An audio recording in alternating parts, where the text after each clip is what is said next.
नमस्कार, SBT news में आपका स्वागत है। पेश है 4 मई गुरुवार सुबह 6:15 बजे राजस्थान की बड़ी खबरें। प्रधानमंत्री नरेंद्र मोदी ने बुधवार को मुडबिद्री में चुनावी सभा को संबोधित करते हुए 6 बार बजरंग बली के जयकारे लगवाए। पीएम ने भाषण से पहले 3 बार जय बजरंग बली का जयकारा लगाया। फिर संबोधन खत्म होने के बाद 3 बार जनता से बजरंग बली की जय जयकार करवाई। उन्होंने कहा, जब पोलिंग बूथ में बटन दबाओ तो जय बजरंग बली बोलकर इन्हें सजा दे देना। दरअसल मंगलवार को कांग्रेस ने अपना घोषणा पत्र जारी किया था। इसमें बजरंग दल पर बैन लगाने की बात कही थी। इस पर पीएम मोदी ने मंगलवार को कहा था कि श्री राम के बाद ये बजरंग बली को भी कैद करना चाहते हैं। पीएम मोदी ने बुधवार को 3 रैलियां की। पहली रैली उन्होंने मुडबिद्री में, दूसरी अंकोला और तीसरी जनसभा बेलहोंगल में की। राजस्थान के सभी शिक्षक प्रशिक्षण कॉलेजों में 2 वर्षीय बीएड और 4 वर्षीय इंटीग्रेटेड बीए, बीएड, बीएससी और बीएड में प्रवेश के लिए आयोजित होने वाली राज्य स्तरीय परीक्षा के लिए ऑनलाइन आवेदन करने की अंतिम तिथि 30 अप्रैल के बाद आवेदन करने की प्रक्रिया पर विराम लग गया है। अब 21 मई को प्रवेश परीक्षा आयोजित की जाएगी। 12 जिला पीटीईटी समन्वयक डॉक्टर के मीना ने बताया कि आयोजक नोडल एजेंसी गोविंद गुरु जनजातीय विश्वविद्यालय बांसवाड़ा की ओर से देर रात आवेदन करने वालों का डेटा शेयर किया गया है।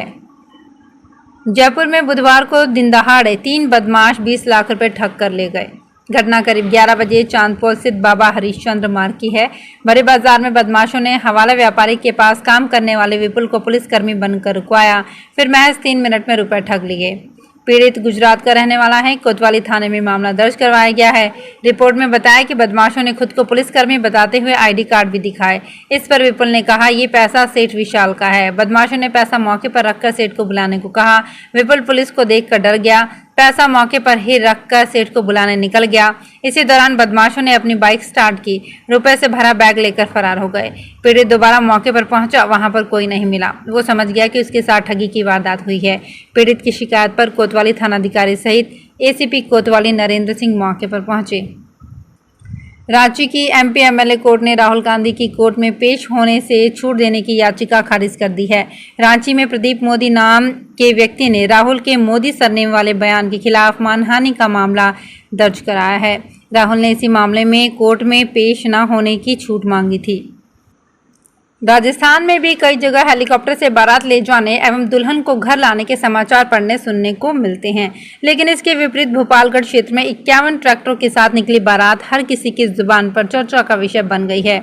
अनूठी बारात में ना तो महंगी गाड़ियों का लंबा चौड़ा काफिला था और ना ही दिखावे के लिए कोई जतन किए, लेकिन इसके बावजूद भी ये बारात क्षेत्र में चर्चा का विषय बनी रही, क्योंकि इस बारात में गाड़ियों के काफिले की जगह किसानों का हमदम कहलाने वाला 51 ट्रैक्टरों का काफिला था और खुद दुल्हा भी ट्रैक्टर पर बैठकर अपनी दुल्हनिया को लेने पहुंचा था। राजस्थान में महंगे डीजल, पेट्रोल और सरकारी महकमों के पेट्रोल पंप संचालकों पर बकाया 400 करोड़ रुपए को लेकर आम आदमी पार्टी ने सरकार को घेरा है। पार्टी मुख्यालय पर प्रदेश अध्यक्ष नवीन पालीवाल ने प्रेस वार्ता में कहा कि प्रदेश में 6200 से ज्यादा पेट्रोल पंप हैं। सरकार वैट के जरिए इन पेट्रोल पंपों से सालाना करोड़ों रुपए कमाती है। इसके बावजूद इनका बकाया नहीं चुकाया जा रहा है। उन्होंने गहलोत सरकार से मांग की है कि डीजल और पेट्रोल पर वैट घटाकर आम जनता को राहत दें। पालीवाल ने महंगाई राहत कैंपों पर भी सवाल उठाए और कहा कि कर्मचारी हड़ताल पर हैं, जिसकी वजह से लोगों को कैंपों में राहत नहीं मिल पा रही है। राजस्थान में काम अटकाने वाले अफसर कर्मचारियों पर एक्शन और पट्टा जारी करने की समय सीमा तय करने की रणनीति अब काम कर रही है। प्रशासन शहरों के संग अभियान में 7,40,000 से ज्यादा लोगों को पट्टे मिल गए हैं। प्रदेश के 14 शहरों ने आवेदन के अनुरूप 100% पट्टे जारी कर दिए। 56 नगरीय निकायों का आंकड़ा 99% को पार कर गया। विधानसभा चुनाव नजदीक है, इसलिए अब जनप्रतिनिधि भी सरकारी योजनाओं में लोगों के आवेदन फॉर्म भरवाने से लेकर पट्टा जारी कराने के लिए आगे आ रहे हैं। विकास प्राधिकरण और नगर विकास न्यास के काम में जयपुर, जोधपुर और कोटा सबसे आगे है, जबकि संभागीय मुख्यालय के होमवर्क में भरतपुर ने बाजी मारी है। इसके बाद उदयपुर और अजमेर का नंबर है। जयपुर जेडीए ने अपना खजाना भरने के लिए जमीन बेचना शुरू कर दिया है। जेडीए ने वर्ष 2022-23 में 1023 प्रॉपर्टीज का ऑक्शन कर 1300 करोड़ रुपए कमाए। अब जेडीए की नज़र जालूपुरा में पुराने विधायक आवास की जमीन पर है।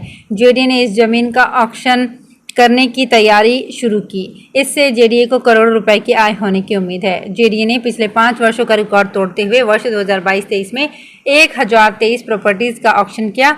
इससे जेडीए के खजाने में 1300 करोड़ रुपए का राजस्व प्राप्त हुआ। राजस्थान विधानसभा में प्रत्येक सत्र में एक विधायक को 100 सवाल पूछने का अधिकार है। हालांकि ज्यादातर विधायक 100 का आंकड़ा नहीं छू पाते हैं। इसके बावजूद विधायकों की ओर से लगाए जाने वाले प्रश्नों के जवाब सरकार 4 साल बाद भी नहीं दे पाई। कुछ प्रश्न तो बहुत सामान्य हैं, लेकिन अधिकारियों में शासन का भय नहीं होने से विधायकों के सैकड़ों प्रश्न आज भी अनुत्तरित हैं। कई विधायक तो खुद ही प्रश्न लगाकर भूल गए, इसलिए उन्होंने इस मुद्दे को विधानसभा में नहीं उठाया। मीडिया रिपोर्ट्स के अनुसार विधानसभा में लगाए गए प्रश्नों के जवाब देने में राज्य सरकार पूरी तरह से लापरवाह नजर आई है। इसका अंदाजा इसी बात से लगाया जा सकता है कि 15वीं विधानसभा के प्रथम सत्र में 200 विधायकों ने मात्र 1466 सवाल लगाए और उनमें से 21 प्रश्न 4 साल बाद भी अनुत्तरित हैं, यानी 1445 के ही जवाब दिए गए। इसी प्रकार 8वें सत्र में विधायकों ने कुल 8038 प्रश्न लगाए, जिनमें से 6490 प्रश्न आज भी अनुत्तरित है, जबकि 1548 प्रश्नों के ही जवाब दिए गए हैं, यानी 80% से अधिक सवाल अनुत्तरित हैं। सीबीआई ने आय से अधिक संपत्ति के मामले में बुधवार को वाटर एंड पावर कंसल्टेंसी के पूर्व सीएमडी राजेंद्र कुमार गुप्ता और उनके बेटे गौरव सिंघल को गिरफ्तार कर लिया। जांच एजेंसी ने मंगलवार को ही उनके दिल्ली समेत 19 ठिकानों पर रेड डाली थी। पहले दिन उनके घर से 20 करोड़ रुपए कैश बरामद किए गए। बुधवार को हुई कार्यवाही में यह आंकड़ा 38 करोड़ रुपए पहुंच गया। जांच एजेंसी ने राजेंद्र कुमार गुप्ता और गौरव सिंघल के दिल्ली, चंडीगढ़, गुरुग्राम, सोनीपत और गाजियाबाद सहित 19 ठिकानों पर छापेमारी की। इनमें कैश, अन्य कीमती सामान और संपत्तियों के दस्तावेज जब्त किए गए हैं। शरद पवार के एनसीपी अध्यक्ष पद से इस्तीफे के ऐलान के अगले दिन बुधवार को जितेंद्र आव्हाड ने भी महासचिव पद से इस्तीफा दे दिया। विधायक अनिल पाटिल ने भी अपना त्यागपत्र शरद पवार को भेजा है। सूत्रों के मुताबिक अभी कई और इस्तीफे हो सकते हैं। 82 साल के एनसीपी चीफ शरद पवार ने मंगलवार को इस्तीफे का ऐलान किया था और उनके भतीजे अजीत ने कहा था कि साहब का फैसला पलटता नहीं है। इस प्रेस कॉन्फ्रेंस के दौरान ही नेताओं कार्यकर्ताओं ने फैसले का विरोध किया और इस्तीफा वापस लेने की मांग की थी। गत दिवस सुबह पवार ने कहा कि इस्तीफा वापस लेने के लिए उन पर भारी दबाव है। प्रशासन शहरों के संग अभियान और महंगाई राहत कैंप को लेकर राजस्थान के मुख्यमंत्री अशोक गहलोत का अजमेर प्रस्तावित दौरा है। आगामी 5 मई को मुख्यमंत्री अशोक गहलोत अजमेर पहुंचेंगे। इस दौरे को लेकर जिला पुलिस प्रशासन अलर्ट मोड पर है। कार्यस्थल पर चयन करने के साथ ही सुरक्षा और अन्य व्यवस्थाओं को लेकर जायजा लिया जा रहा है। अजमेर जिला collector Pradeep, SP Chunaram, KDA, नगर निगम आयुक्त और अन्य अधिकारी अलग अलग स्थल का जायजा लेते हुए कई दिशा निर्देश दिए गए हैं। अजमेर एसीबी ने 2000 की रिश्वत लेते पटवारी को गिरफ्तार किया है। पटवारी रामस्वरूप जाट द्वारा शिकायतकर्ता से जमाबंदी की नकल देने की एवज में 3000 रुपए की रिश्वत राशि मांगकर परेशान किया जा रहा था। एसीबी के द्वारा पटवारी के आवास और अन्य ठिकानों पर तलाशी जारी है। एसीबी के एडिशनल एसपी अतुल साहू ने बताया कि एसीबी की ओर से अजमेर इकाई को परिवादी द्वारा शिकायत दी गई कि जमाबंदी की नकल देने के एवज में भिनाय तहसील के पटवारी रामस्वरूप जाट के द्वारा 3000 रुपए की रिश्वत राशि मांगकर परेशान किया जा रहा है। शिकायतकर्ता से मिली शिकायत का सत्यापन किया गया। जालौर एसीबी ने बाड़मेर में कार्यवाही करते हुए एसबीआई जनरल इंश्योरेंस के रीजनल मैनेजर राजेश कुमार को 20,000 रुपए की रिश्वत लेते रंगे हाथों गिरफ्तार किया है। मैनेजर रिश्वत की राशि डेथ पर मिलने वाले क्लेम को पास करवाने के एवज में मांग रहा था। मैनेजर ने 20 लाख रुपए पास करवाने के एवज में परिवादी से 1,40,000 रुपए की रिश्वत राशि डिमांड की थी। मीडिया रिपोर्ट के अनुसार मैनेजर अब तक 20,000 रुपए सहित कुल 55,000 रुपए की रिश्वत राशि ले चुका है। ट्रैप की कार्यवाही रेलवे स्टेशन के पास एक होटल में की है। एसीबी टीम मैनेजर के आवास, अन्य ठिकानों की तलाशी ले रही है। तो फिलहाल इस बुलेटिन में इतना ही। फिर हाजिर होंगे कुछ और बड़ी खबरों के साथ।